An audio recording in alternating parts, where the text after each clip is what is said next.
The model you're looking at is a work in progress of my second iteration of the H.H. Holmes Mansion.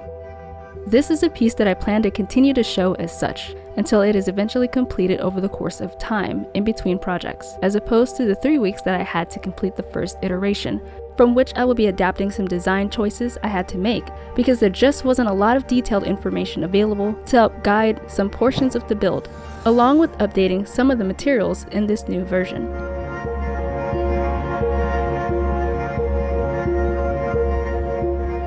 So the next time you see this piece, it may have new rooms or a new area completed for viewing. Basically, it's under construction.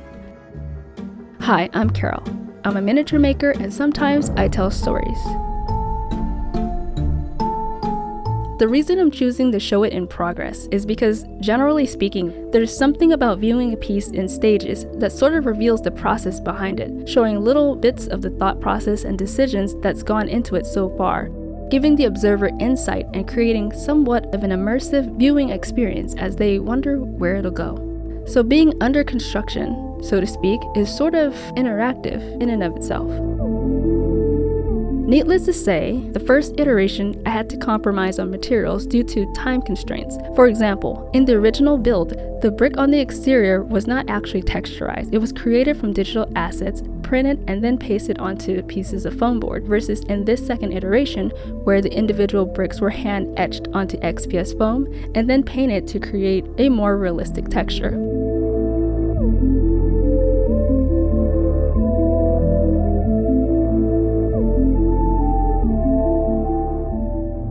If you're unfamiliar with H.H. Holmes, he's widely referred to as America's first known serial killer who designed and built a mansion in the late 1800s to carry out his nefarious acts. The real-life mansion once stood in Chicago, Illinois until the early 1900s. It took up nearly an entire city block and was considered somewhat of an eyesore.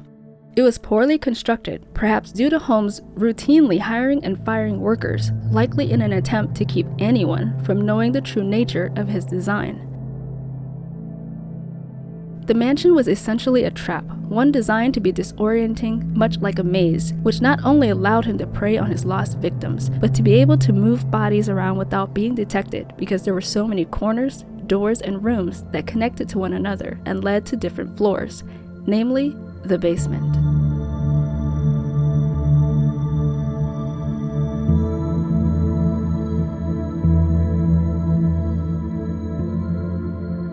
After building a miniature recreation of the mansion and navigating it with my camera, I could see how it would have been very easy for someone who wasn't familiar with the space to get lost in it, and for someone who did know the layout very well to take advantage of that kind of situation. What was that?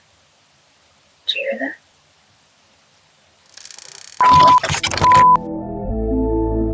The mansion has since been demolished, and currently in its place is an unassuming post office.